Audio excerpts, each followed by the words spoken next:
বাচ্চা থেকে বড় সবার জন্য রইল এই রেসিপিটা। এই রেসিপিটা যে খাবে একবার সে চাইবে বারবার।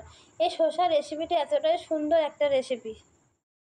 নমস্কার বন্ধুরা, আজকে আমি একটা নতুন রেসিপির ভিডিও নিয়ে চলে এসেছি ভিলেজ ফুড ওয়েস্টবেঙ্গল চ্যানেলে। যে রেসিপিটা তোমার সাথে আমি শেয়ার করবো এটা হচ্ছে শসা নৌকা রেসিপি। এই যে বন্ধুরা, আমি শসা নিয়ে নিয়েছি মাঝারি সাইজে। তোমরাও ছোট বড় কোনো ব্যাপার না, এখানে মাঝারি ছোট বড় সব রকম দিয়েই করা যাবে। এটা সম্পূর্ণ তেল ছাড়া একটা রেসিপি রান্না। তাই এই শসার রেসিপি করতে কি কি লাগে সেটা তোমার সাথে শেয়ার করবো। বাচ্চারা অনেক সময় সকালে হালকা টিফিন খায়, অনেকে আবার ডায়েট কন্ট্রোল করে, তাদের জন্য এই রেসিপিটা ভীষণই উপকারিতা। এটা প্রচুর পরিমাণে ভিটামিন। হ্যাঁ, পুরো ভিডিওটা না খেতে আশা করি মনে তোমরা দেখতে থাকো। তো ঝটপট করে এই শসার নৌকা রেসিপিটা বানিয়ে ফেলি। তাহলে প্রথমে আমি শসাটা কেটে নেবো। এই যে বন্ধুরা, শসাটা প্রথমে কেটে নেবো। এই যে প্রথমে উপরের অংশটা ফেলে দেবো, এই যে তারপরে এই নিচের অংশটাকে ফেলে দেবো, দিয়ে এই গায়ের খোসাটাকে আমি ছাড়িয়ে নেবো। এইভাবে আমি সমস্ত শসাগুলা ভালো করে কেটে নেব। শসার গায়ে খোসাটা ছাড়িয়ে নিয়েছি। এবার এই শসাটার মাঝখান দিয়ে আমি দুভাগ করে নেবো। এই যে সমান করে, একা বাঁকা করা যাবে না। এই যে সমান করে নিলাম। এবার এই চামচের এইটা দিয়ে আমি এই ভিতরের বীজগুলা ফেলে দেবো আস্তে আস্তে করে, যাতে এটা না ভেঙে যায়।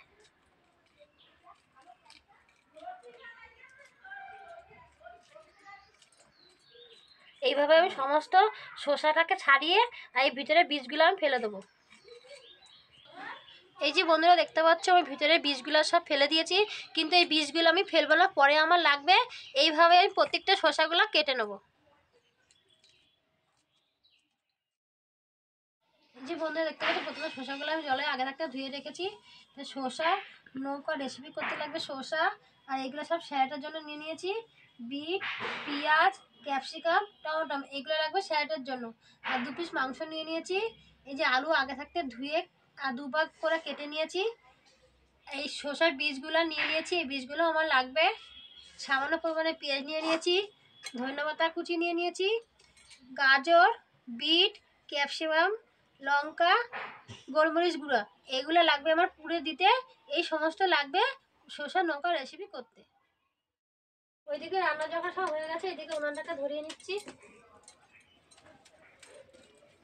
উনানটা ধরে গেছে, উনানের উপর কড়াটা বসিয়ে দিলাম। কড়ার মধ্যে আমি 1 হাঁড়ি জল দিচ্ছি। কড়াইটা জল দিয়ে দিয়েছি 1 হাঁড়ি প্রায়। এর মধ্যে সামান্য পরিমাণে নুন দিয়ে দেবো, দিয়ে এই মাংস দুটো টুকরো দিয়ে দেবো। আলুগুলো আগে থেকে কেটে ধুয়ে নিচ্ছি, সেগুলো দিয়ে দেবো।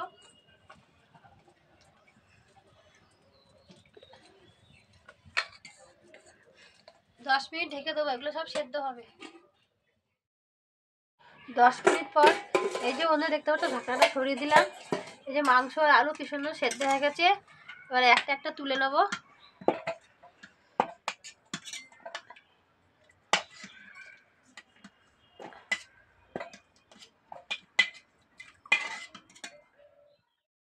দেখতে পাচ্ছ আলু ছোকলাগুলো আমি তুলে নেবো। এই যে এইভাবে ফেলে দেবো।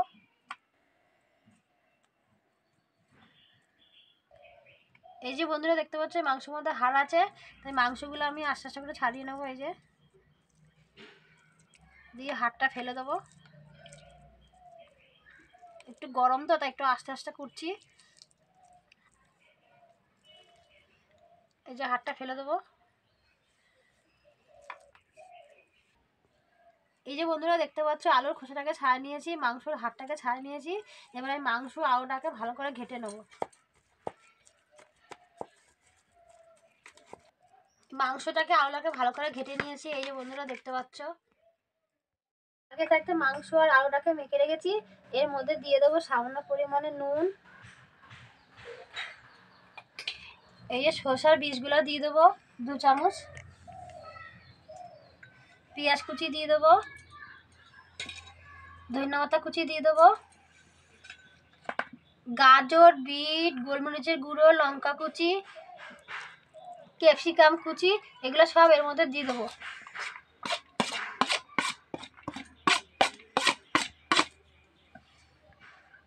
সামান্য পরিমাণে লঙ্কা গুঁড়ি দিয়ে দেবো, সামান্য পরিমাণে জিরা গুঁড়ো দিয়ে দেবো। দিয়ে ভালো করে হাত দিয়ে ভালো করে মেখে নেব। এই পুরটা সুন্দর করে মেখে করে নেব। বন্ধুরা, তোমরা যদি অনেকে আছে আলু খায় না, তোমরা যদি মনে করো এখানে আলু ব্যবহার না করতে পারো, শুধু চিকেন দিয়েও করতে পারো। আমি এখানে চিকেন আলু দুটো দিয়েই করলাম।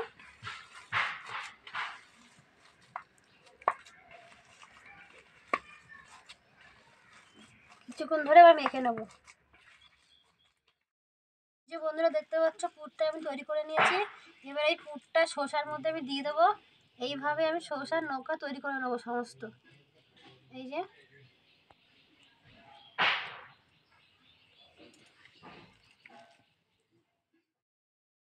যে বন্ধুরা দেখতে পাচ্ছ, সমস্ত শসার নৌকা রেসিপিটা আমি তৈরি করে নিয়েছি।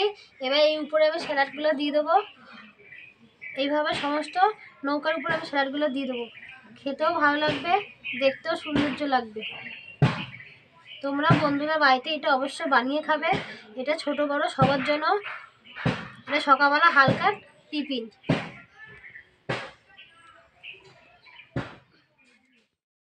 বন্ধুরা দেখতে পাচ্ছ, সমস্ত শসার নৌকার রেসিপি তৈরি হয়ে গেছে। তাই তোমরা অবশ্যই বাড়িতে এটা বানিয়ে খাও বন্ধুরা। ভীষণ ভালো, ছোট বড় সবার জন্য। যারা ডায়েট কন্ট্রোল করে, এটা সকালবেলা হালকা টিফিনের নাস্তা তৈরি হয়ে গেছে। এই যে বন্ধুরা দেখতে পাচ্ছ, অবশেষে আমার শসার নৌকার রেসিপি তৈরি হয়ে গেছে। আমি মেখে দেবো, খেয়ে বলবে কেমন হচ্ছে। ওর তো একটা হাতে ব্যথা, ওই এক হাত দিয়ে নিয়ে নিচ্ছে। এই যে দেখতে পাচ্ছ বন্ধুরা, আমি স্যালাড দিয়ে শসার নৌকা খাবো আর খেয়ে বলবো কেমন হয়েছে।